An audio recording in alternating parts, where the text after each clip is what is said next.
How to download GTA San Andreas on PC or laptop. Hi everyone, welcome back to our channel. This is Rose from Create Login and Delete. Without further ado, let's get started. You can easily go to the Windows search icon at bottom left corner of your screen and type in Steam. Click on Open to open Steam application. Make sure you sign in to your account.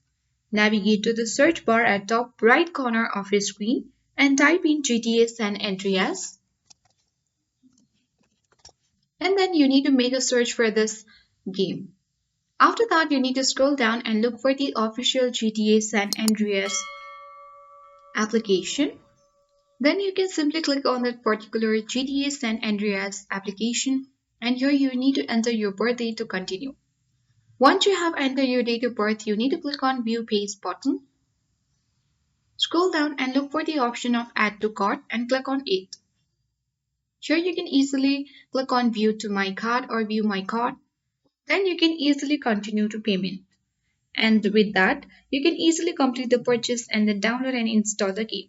That's it. Now you know how to download GTA San Andreas on your PC or laptop. I hope this guide was helpful. If it was, then do like, share, comment, and don't forget to subscribe.